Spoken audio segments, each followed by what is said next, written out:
Okay.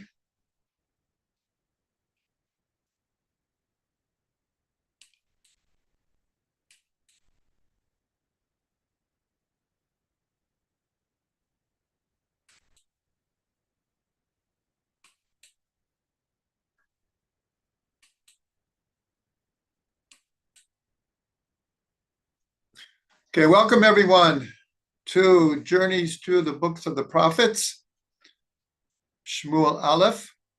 Before we start, I'm responding to Amy's chat here, asking for dates of the last class and when we renew the classes. As I mentioned, we are going on a substantially long trip, and I will not be recording live during the trip. So we're on for next week and the week after. So the last live class, at least as of now, is on April 6th. April 6th is the last live class. Now, even if I was here, the next two Sundays are Pesach. So there would be no classes anyways. So the break really begins on the 27th of April. And then the next live class, I'm going to be back, but the next Sunday after I'm back is Erev Shavuot. So our next live class is June 8th. To keep it simple, the last live class will be April 6th, and then we will go back June 8th. Now that's 2 months, but again, of those 2 months, 3 of them were because of holidays. So everyone mark your calendars. I will remind you, you'll be getting WhatsApps. But as I've said before, there will be lots of materials posted on our email, WhatsApp, website. So even though I'm going to be gone, there's going to be a lot of material. I've pre-recorded all of the Haftorah classes, so that will be ongoing. I've pre-recorded the numerical gems, that will be going, and the weekly email with lots of articles and videos and audio will also be happening. So I hope everyone will stick with us. No, I said there is, I'm just talking about Sunday. I'm only talking about Sunday classes. No, there will not be on April 8th. Obviously, all those dates. Now, I will, though, be teaching on May 27th, Tuesday, May 27th. That's the Tuesday before Shavuot. And I'm going to do a special class to prepare for Shavuot. Okay? So we miss a lot of Tuesdays because there are just a lot of dates that we won't be here. I hope that's clear to everyone. Again, you'll be getting announcements reminding everyone. So let's get to the learning. We're beginning in chapter 15 of Shmuel Aleph. Tonight we have some really important events, incidences in the book of Shmuel. Some of these are very well known, but hopefully we're going to delve into a little bit deeper the meanings here. So chapter 15 begins, Shaul is already king. He has fought a number of wars already. The people seem to accept him. And chapter 15, Shmuel comes to Shaul and says in God's name, I have appointed you as king of Israel. Now I want you to fight and destroy Amalek. We all know that Amalek is the archetypal foe of Israel. To this day, even though there is not a nation that exists called Amalek today, everyone, all the commentators for generations have been saying that any group or country that wants to totally destroy Israel, that is who Amalek is in our day. And as everyone knows, I don't have to go into any great depth about this, but for the last 16 months, we have quite literally been fighting against enemies whose stated purpose is to destroy the state of Israel, which means all the people in it. And so this whole idea of Amalek is not something from a long time ago. It is very, very current. Of course, during World War II, the whole Nazi regime is what's called Amalek. Saddam Hussein was the same energy. And now we're fighting a 7-front war against a whole array of enemies who fall into the category of Amalek. Going back to our story, so Shmuel comes with a message to Shaul that God is commanding him to really uproot Amalek from the land of Israel. And we already learned that there is a tradition that when we first came into Israel, there were 3 commandments that we were, as a people, we were supposed to do. 1 was to appoint a king. 2 was to destroy Amalek. And 3 was to build the temple. So now there is a king. And the people asked for a king specifically to lead us into war, because as we know, the whole book of Yoshua, Shoftim, Shmuel, it has been one war after another. Just like today, in the approximately 75 years that the state of Israel has existed, there has been quite literally war after war after war, nonstop. And especially because of terrorism, it is literally a daily war for not only the last 75 years, even before the state. From the early 1900s, there was constant conflict. So Shaul gathers an army of 200,000 men, and it says also 10,000 from Yehuda. And he does go to war against Amalek.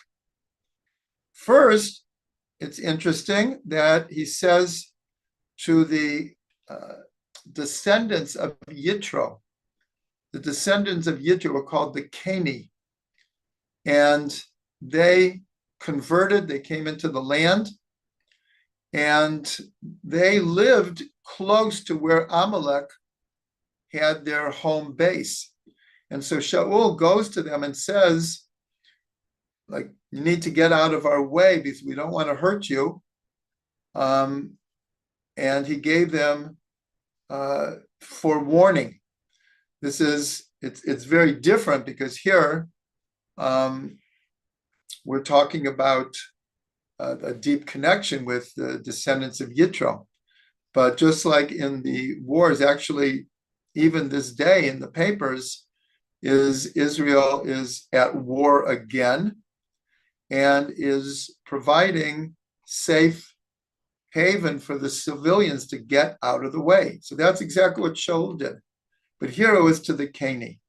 And then he fights against Amalek, and he really destroys them.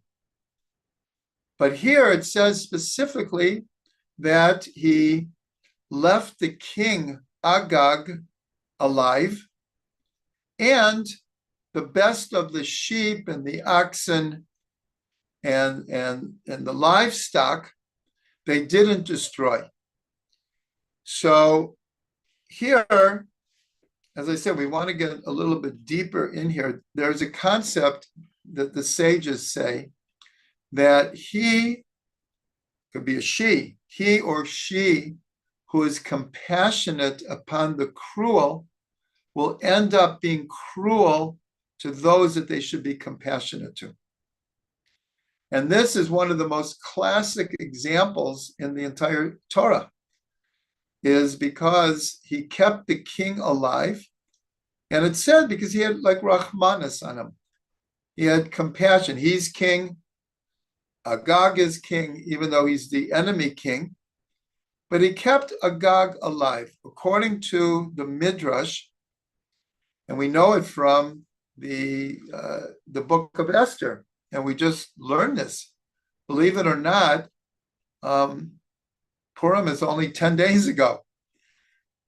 But Haman comes from Agag. And the Midrash is that he kept him alive, and Agag had time to have relations. And from that comes the lineage that led to Haman.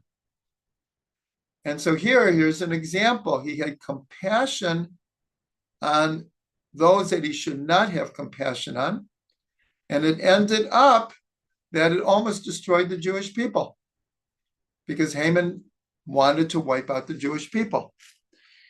So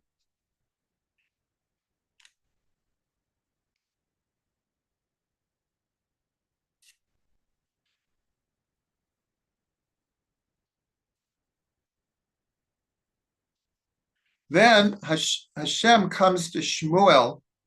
Shmuel is not at the battle. He comes to him and he informs him that Shaul has not listened to me. He kept the king alive. He kept the livestock alive. And here it says, very interesting, it says that this grieved Shmuel very much, and he cried to God that whole night. Now, what is going to follow is when Shmuel comes to Shaul, he's very, very tough with him. He's very, we call it judgmental, gevuratic. But here we see that Shmuel really loved Shaul. And he was really heartbroken that the kingdom is going to be taken away from him.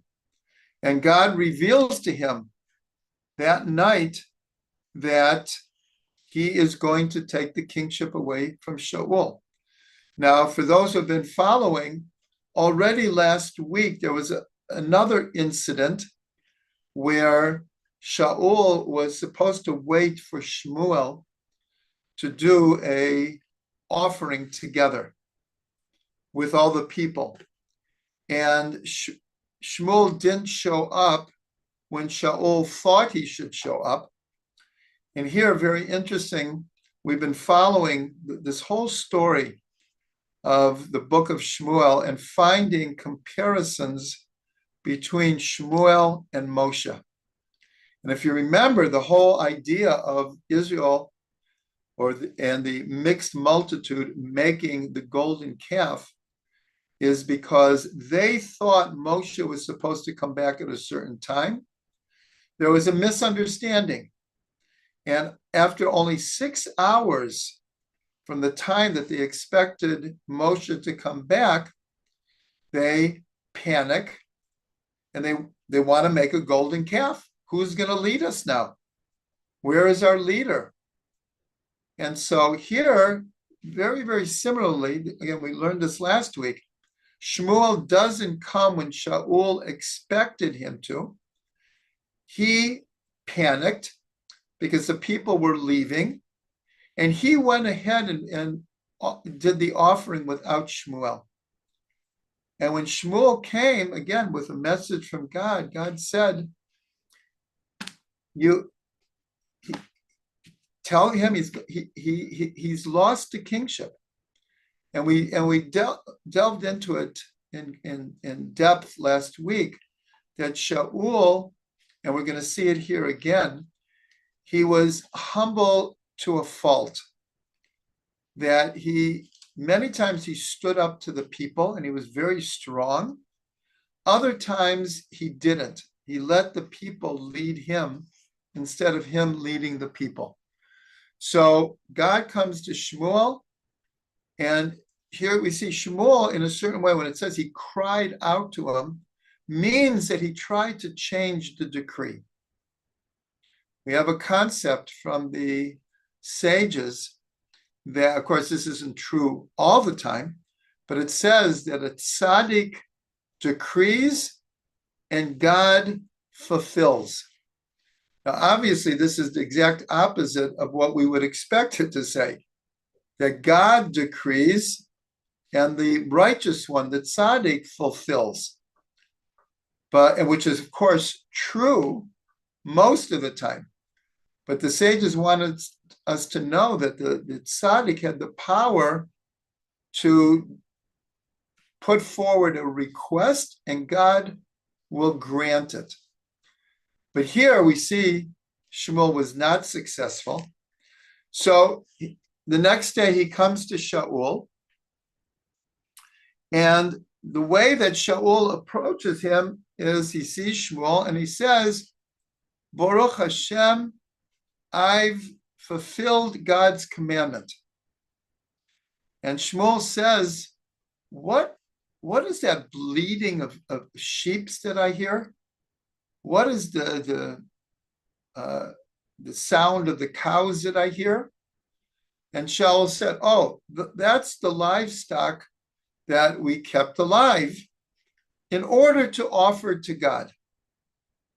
Though it's not 100% clear that's why the people wanted to keep it alive, but that's what Shaul said.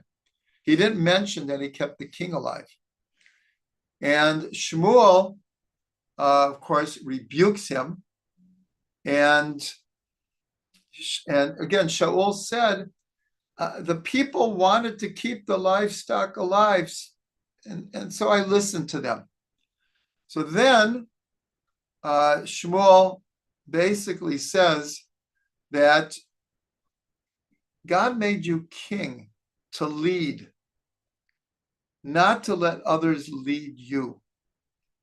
And this is the second time where Shaul listened to the people or panicked because the people were demanding something or even requesting something, and he didn't put his foot down.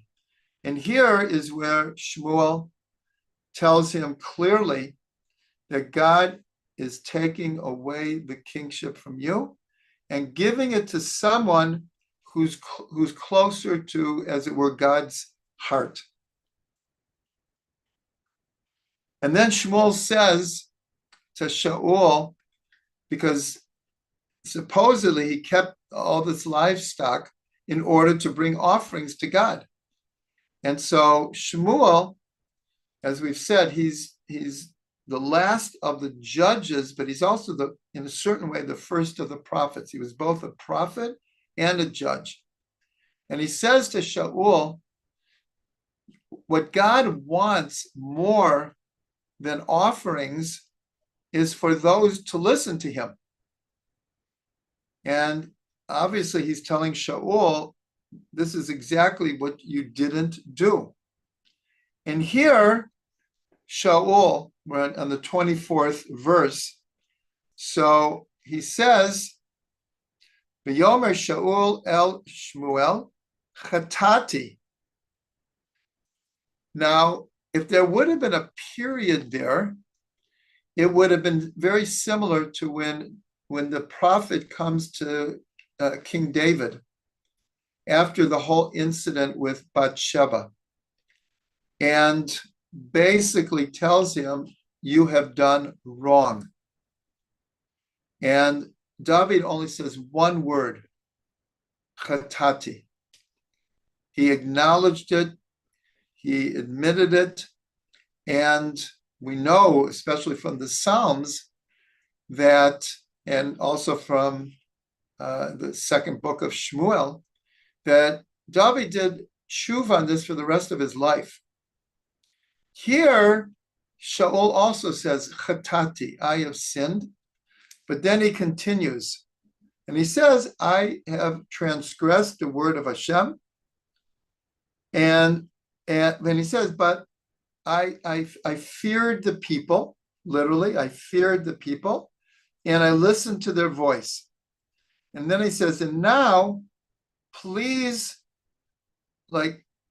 come with me and let us worship God together in front of the people.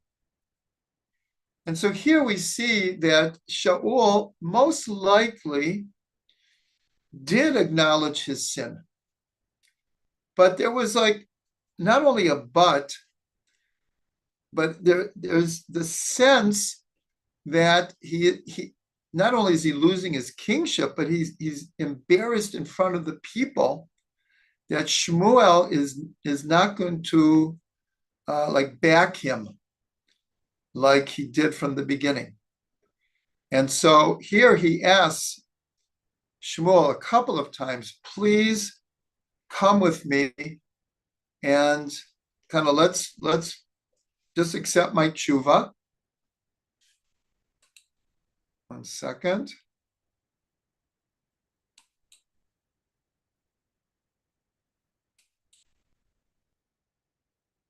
Okay. And let's just continue. And of course, Shmuel is not having anything to do with it.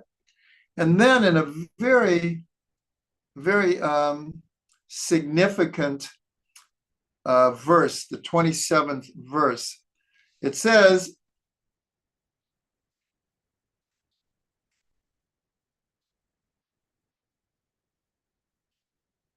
one second.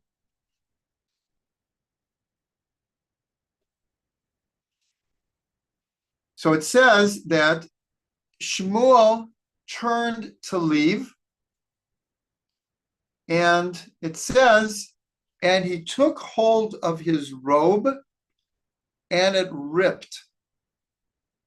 And Shmuel turned to him and said, thus God has ripped the kingship from you. Now, what's significant about this is because this was not planned. This was like an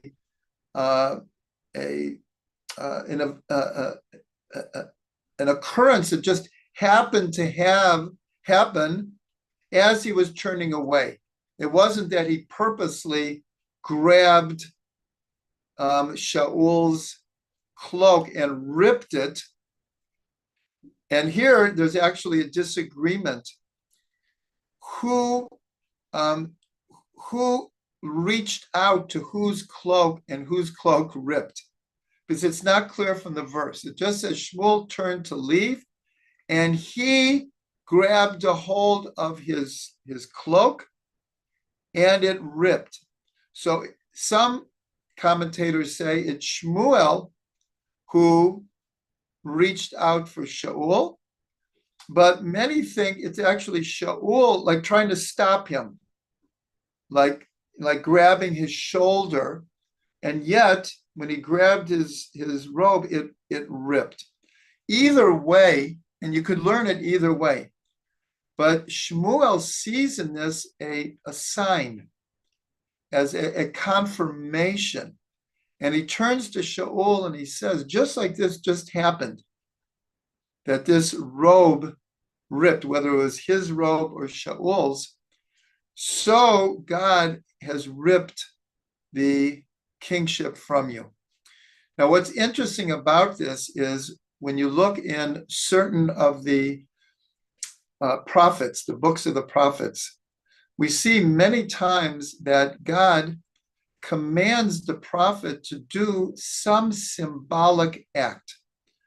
In other words, not just pronounce a prophecy. Many times he was sent to the king or the leaders in order to make a pronouncement, or to the people. But many times God says, along with what I want you to say, I want you to do a symbolic act. We don't have the time now to go through all kinds of examples, but especially in the book of Yechezkel, Ezekiel, we see this a number of times. Also with Yeshayahu, with Isaiah, and also with Hosea, where God commands them to do, sometimes they were quite simple. Other times they lead the commentaries to think that these symbolic acts were not actually done physically.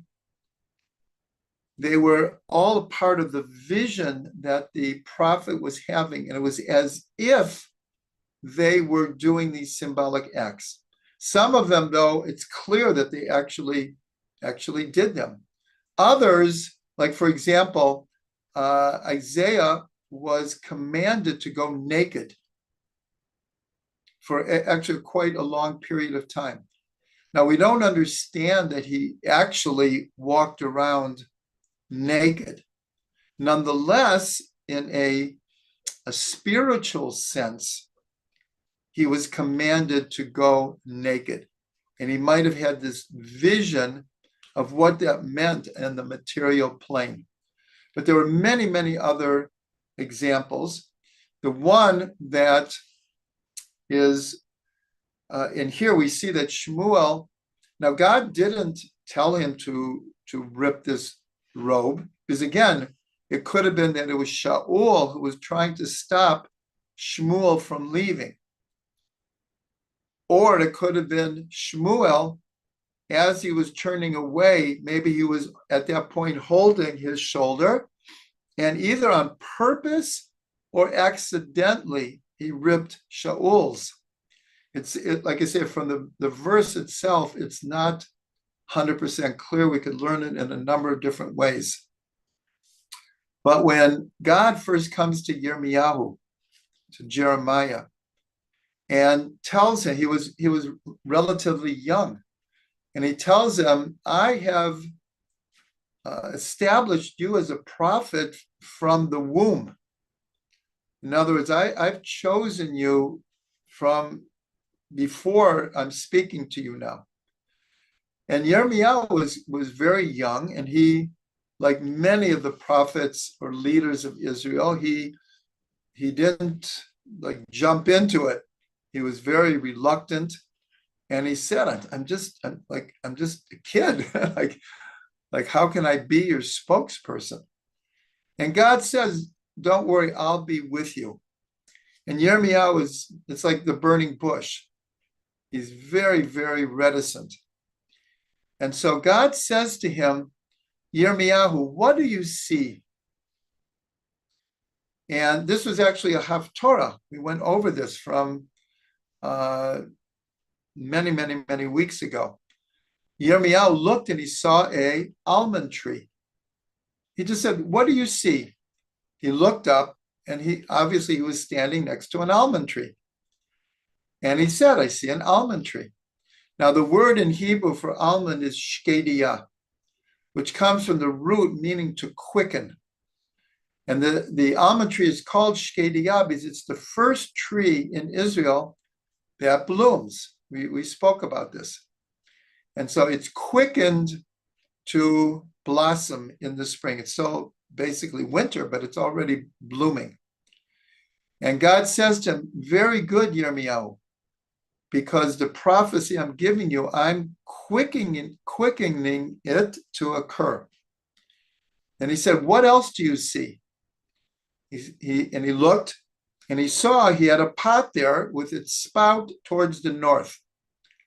And God says, very good, because evil is coming from the north.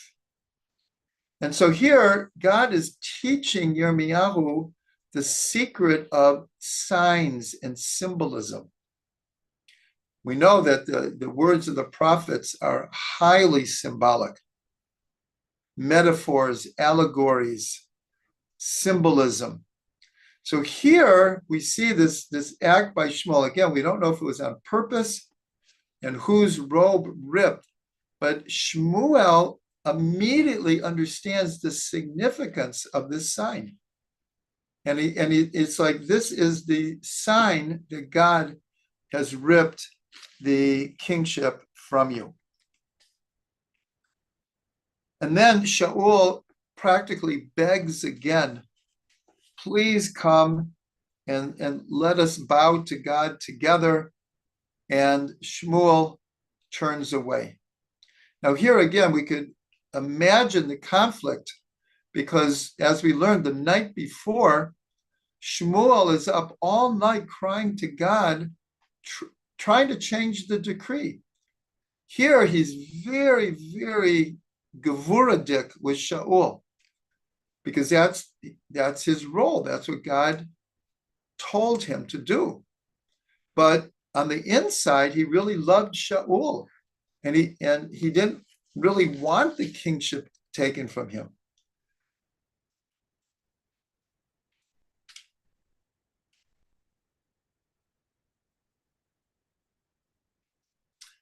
Now, there's one verse I skipped over that's also very extremely enigmatic.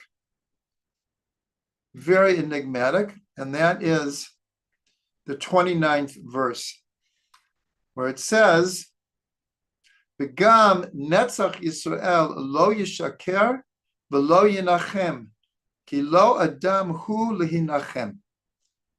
And also the eternal of Israel, he doesn't lie, he doesn't tell untruths, and he doesn't change his mind, because he's not a person, he's not a human being who changes their mind.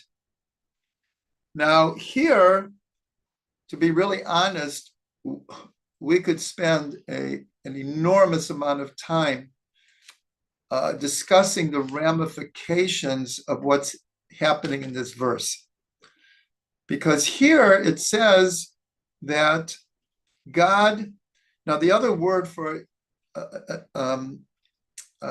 change their mind is regret. This is the same root that is used with Noach, when back in the book of Genesis, in the Parshat of Bereshit, where it says that evil overtook the world, and it says, and God regretted in his heart that he had created the world. And he decides at that point that he's going to bring a flood and wipe out human beings. And the verse ends, though, that Noach matzah chen be'enei Hashem, but Noach found grace in God's eyes. And of course, that leads to the whole thing of Noach and his family and the ark, and a remnant of humanity was saved. But there also, the question is, what does it mean that God regretted in his heart that he created the world? Here, again, you can translate it as God doesn't lie and God doesn't change his mind. Well, the question obviously is, if God is all-knowing, and it's not if, we believe that God is all-knowing, and he also knows the future before it happens. But we also know that God has granted human beings with free will. This, of course, brings us into the whole paradox of paradoxes of God's omniscience and God's providence and free will. How do they both work together? Now, it goes without saying that we could discuss this pretty much forever. That's what the Rambam said. Rambam said, if all of the oceans were ink, it wouldn't be enough to discuss the issue of God's omniscience and providence versus, not versus, but along with free will. So the question here is, we'd ask, doesn't God know that this is what's going to happen with Shaul when he made him king? This is the question. And yet Shmuel is saying God doesn't lie, God doesn't change his mind. Well, the obvious question is he appointed Shaul as king. Now he's taking away the kingship from him. Didn't he see that this is how it's going to play itself out? And this leads to obviously very, very deep discussions of how does free will and God's omniscience work? Does God, knowing that something will happen in the future, make it that that's how it has to happen? And if it has to happen, then free will is not really free will. It's a total illusion or delusion. And yet Judaism holds both are true. There are certain religions or spiritual paths that go either one way or the other. Either everything is determined by God. This is what's called determinism. Everything is determined by God. And the idea of free will is basically an illusion. And there are others that don't acknowledge a God at all. So therefore, there is no direction to the universe, and there's only free will. That's all there is. Judaism holds both of them being true simultaneously. My purpose here is not to try to solve this in the few minutes, because we have so much more to learn here. But there's no doubt when you read this verse, these are the questions that it raises. Doesn't God know that this is the choices that Shaul's going to bring? Doesn't he see that this is Shaul's personality? These are Shaul's weaknesses. And if so, why did he pick him in the first place? And is this a case of his, as it were, God changing his mind? He made Shaul king. Well, in a certain way, if things would play themselves out, Shaul would have been king for his whole life, and then perhaps his son would have been the next king, and the kingship would have been ripped away from him. So here, without totally trying to solve this paradox of paradoxes, I will share with you the way I understand it to the best of my ability.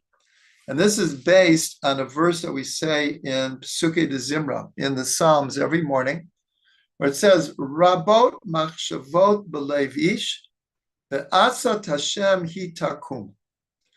Many are the thoughts in the Rabot machshavot, in the heart of a person, but ultimately the advice or the final determination is by God. Rabot machshavot belev ish, ve'atzat Hashem hi takum. That's what will end up being. The way that God is determines it, no matter what a person thinks. This is the saying that a man plans and God laughs. This idea, or many are the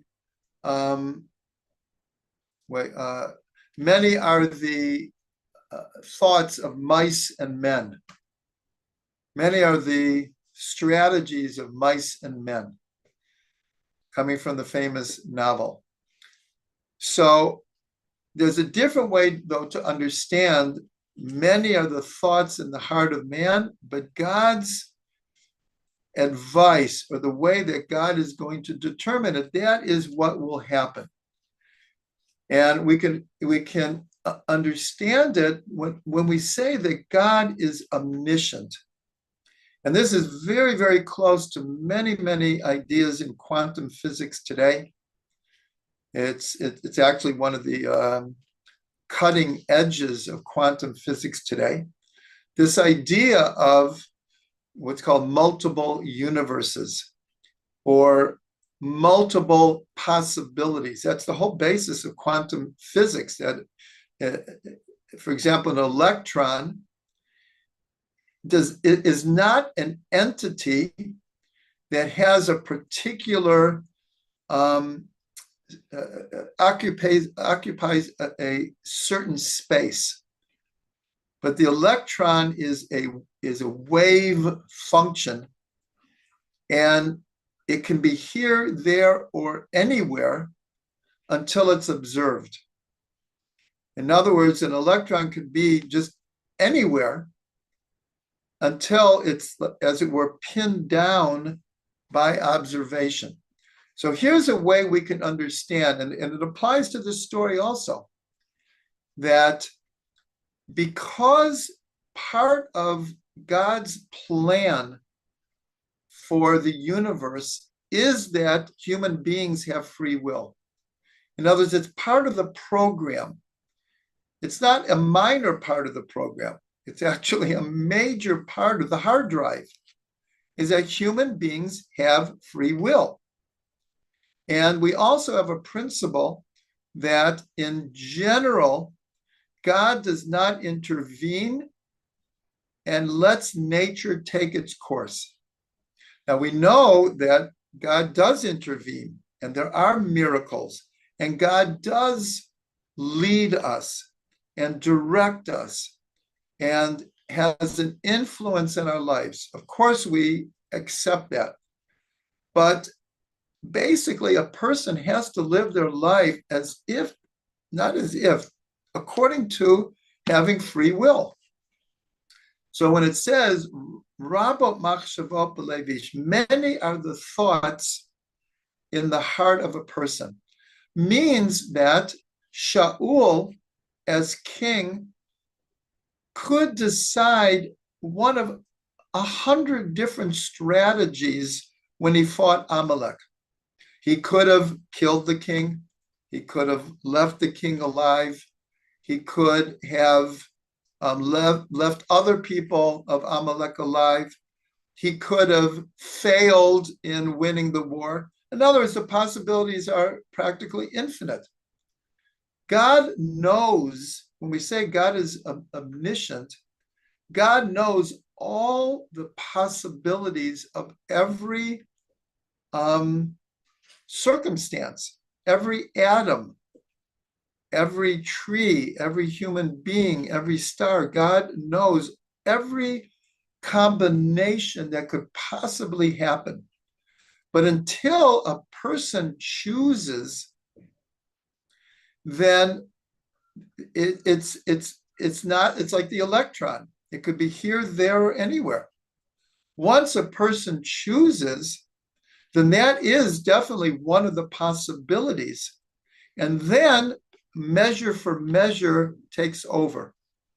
And the second part of the verse is the Eitzat Hashem hitakum, that the advice or the direction of God, that's what it will be, is that no matter what we choose, God will adjust instantaneously, will adjust not just that person's choice, but the entire universe to fit into God's plan for the individual and God's plan for the entire universe. Now, obviously, this is only something that God can do, and only God knows how this is done. But it's a way to understand how omniscience and free will can be true. So when Shmuel comes and says the eternal of Israel, and it's important that he calls him the eternal of Israel. In other words, past, present, and future are all one to God. It's all happening at the same time. God knows every possibility.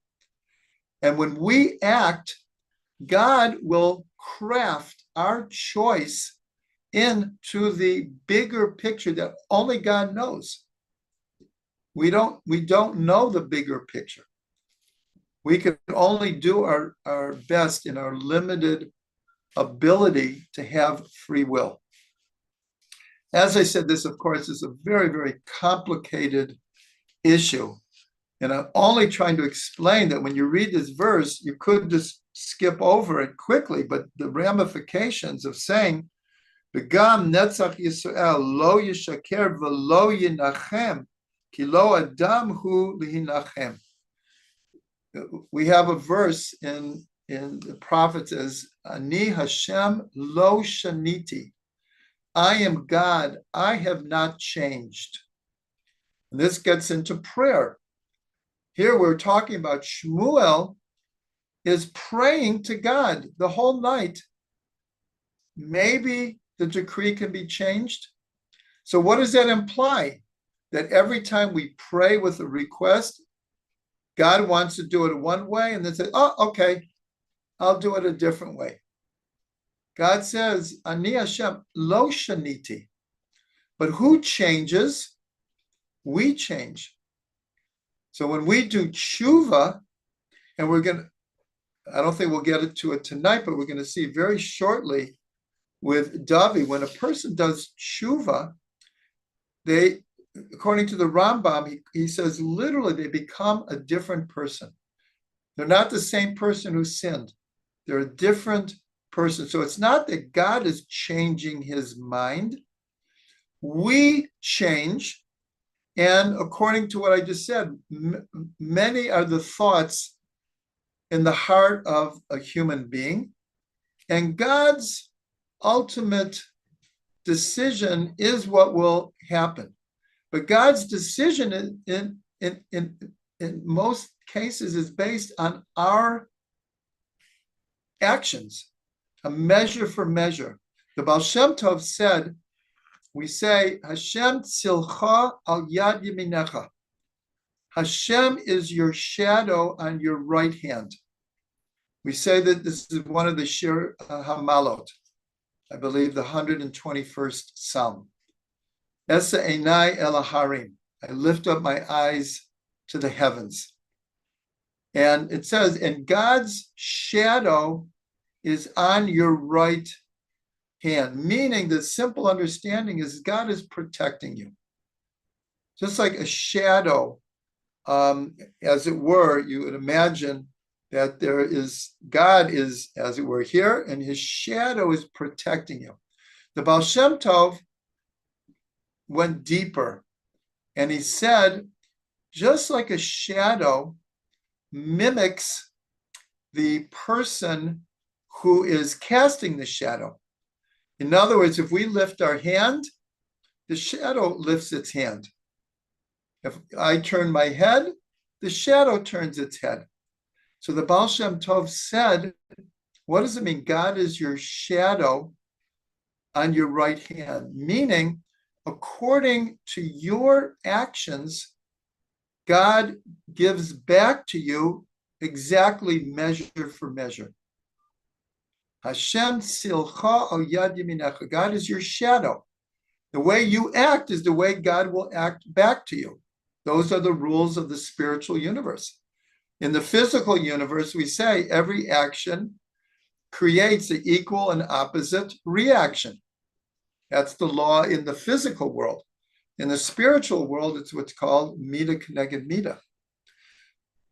So here we see that, and again, the word yinachem is, in a different place, means regret.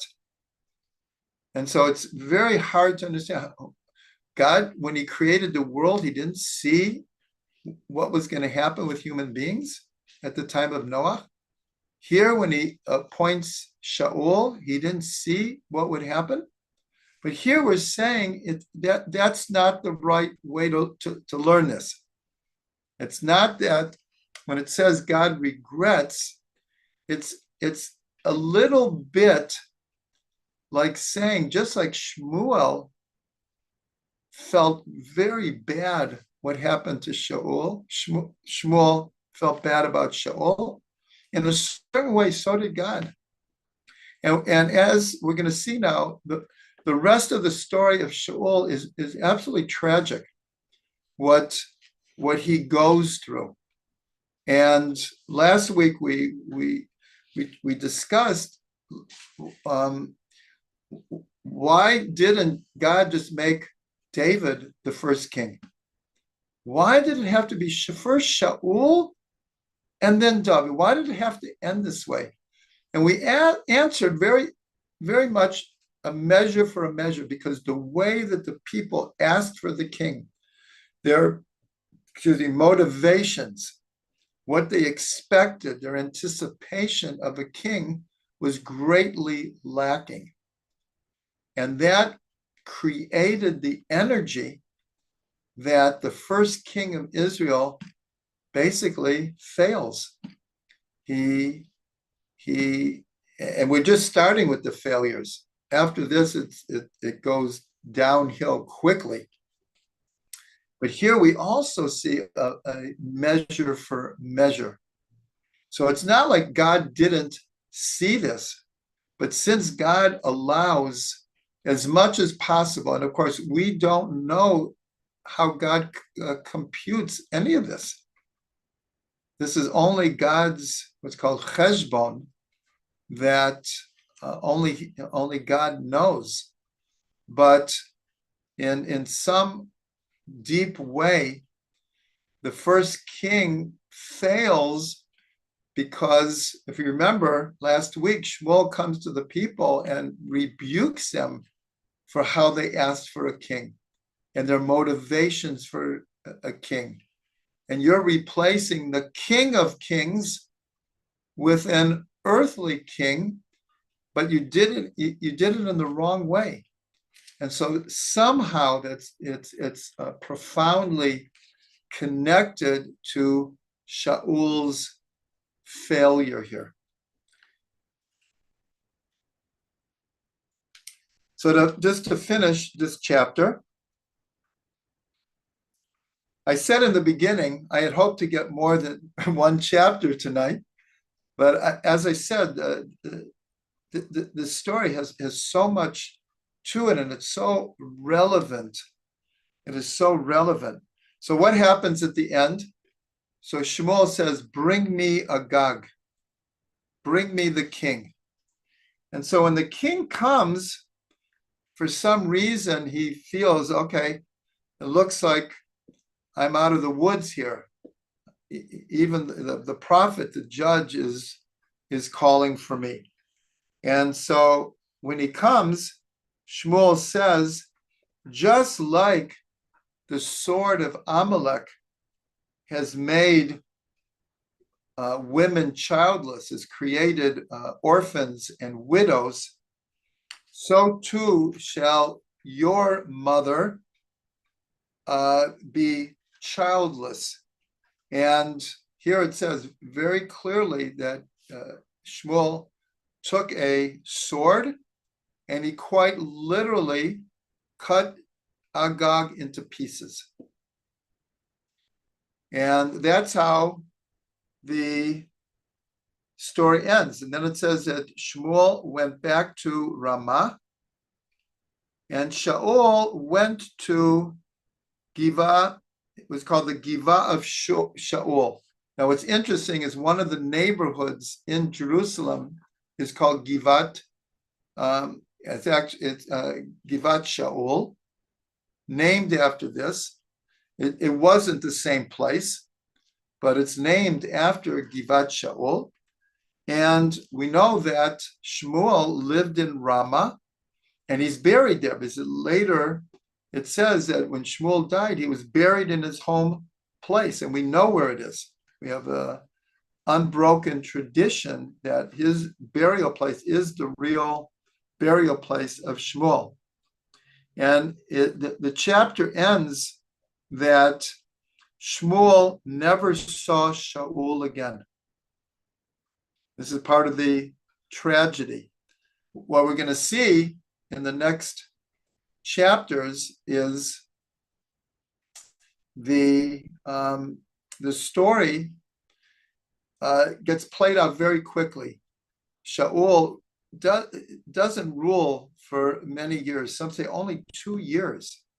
So there's a lot of chapters here, but it actually went very quickly. And from this point, it goes downhill very, very quickly. And then look how the chapter ends, where it says,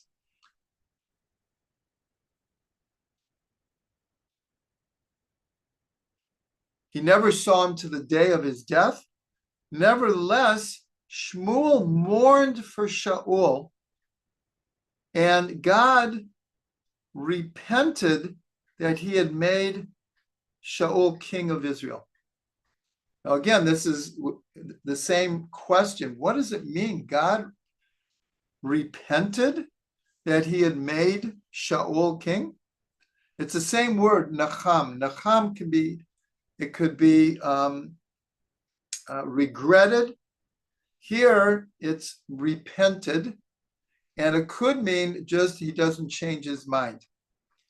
And so it leaves it in a way that we're, in a certain way, stuck with this paradox of paradoxes, because to try to understand the simple understanding, but here we see after Shmuel, he never sees Shaul again, but he was saddened. He mourned for what happened to Shaul.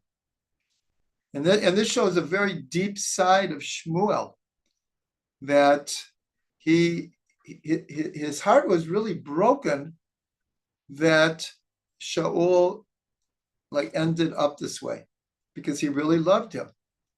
It was just like a parent whose children, chas v'sholom, don't end up the way that we would like them to, but still a parent just never gives up on their child, no matter how much pain that they cause them.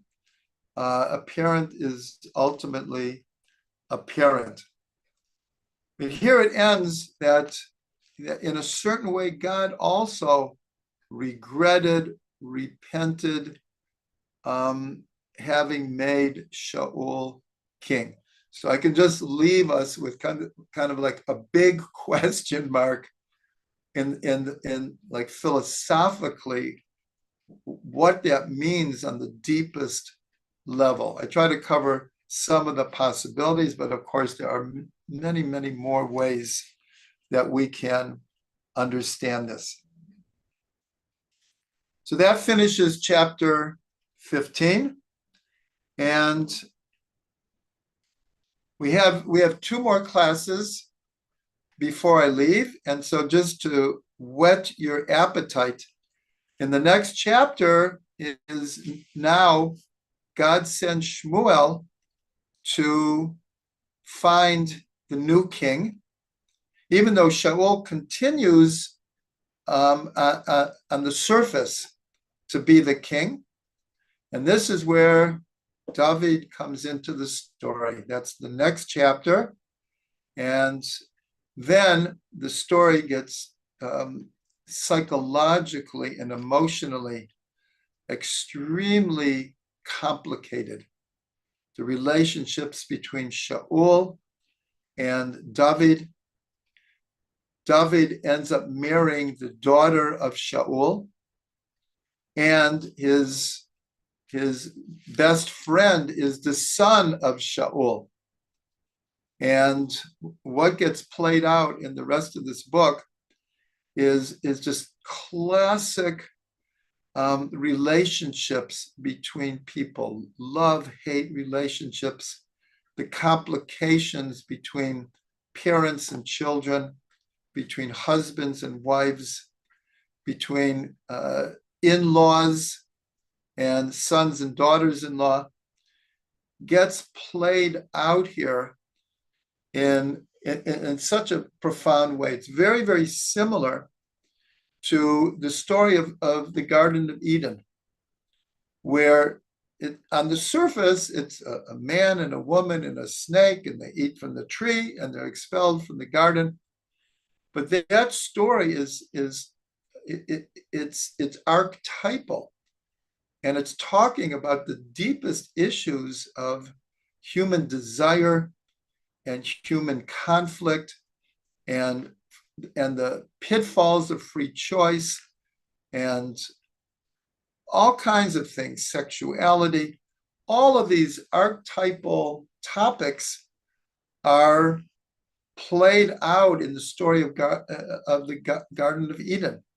Here also, we see already the complicated relationship between Shmuel and Shaul and the torn loyalties. So the chapters that we're moving into really go into these archetypal issues of relationships. So hopefully everyone will stick with us.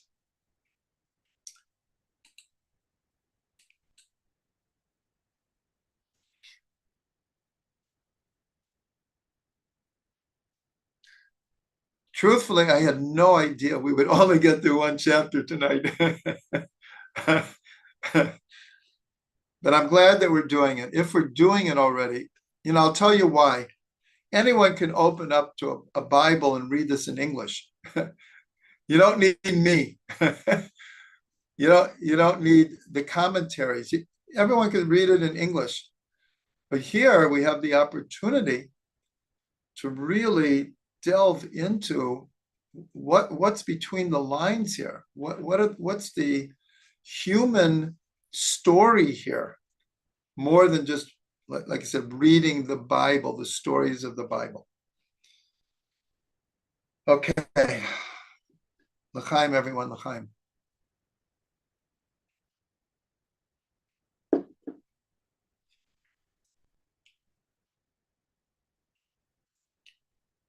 Okay.